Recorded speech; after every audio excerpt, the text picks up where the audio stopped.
చూస్తే 2.0 అని ఫస్ట్ అది పెట్టారు వీళ్ళు. అంటే అది అమలు అవుతుందో లేదో తెలియదు కానీ యాడ్ అయితే చేశారు. సూపర్ 6 2.0 అని కిందే ఉంటుంది మేనిఫెస్టో. అంటే మరి ఆయన చర్చల్లో ఏమన్నా పెట్టారు ఏంటో తెలియదు కానీ అది ఇంకా అమలు చేయలేదు. మరి అమలు చేస్తారో కూడా లేదో తెలియదు. ఇప్పుడు ఆ పాయింట్ రైజ్ చేయడం వెనక ఆలోచన ఏంటి? అసలు ఆ పాయింట్ ఇప్పుడు నేనేం రైజ్ చేయలేదు కదా.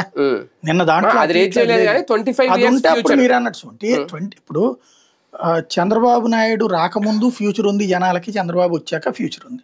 చంద్రబాబు వెళ్ళిపోయాక ఫ్యూచర్ ఉంది తెలంగాణలో, చంద్రబాబు ఇక్కడ దిగిపోయినా ఫ్యూచర్ ఉంటుంది. ఎవడున్నా 25 ఏళ్ల 50 ఏళ్ల భవిష్యత్తు అనేది ప్రజల భవిష్యత్తు ఆడదాళ్ళు నిర్మించుకుంటారు. ప్రభుత్వాలు ఒక ఫెసిలిటేటర్స్, అద్దెకి తెచ్చి పెట్టేటటువంటి కేంద్రాలు ఇవి, అంతకు మించి ఏం లేదు.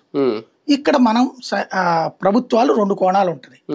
ఒకటేంటంటే జరుగుతున్న డెవలప్మెంట్ ని తమ ఖాతాలో వేసుకునేటట్టు. ఇప్పుడు ఆ బెంగళూరులో ఎవడన్నా నా వల్లనే బెంగళూరు బాగుపడింది 25 ఏళ్ళు 30 ఏళ్ళని ఎవడన్నా అంటాడా? అక్కడ సాఫ్ట్వేర్ కంపెనీలు వచ్చింది SM కృష్ణ టైంలో. లేకపోతే తమిళనాడులో వచ్చేటప్పటికి కరుణానిధి కాదు జయలలిత అంత ముందు అంటారు. అది 70లో ఇదే రాజీవ్ గాంధీ బతుకున్నప్పుడు వచ్చిన కాన్సెప్ట్ అది.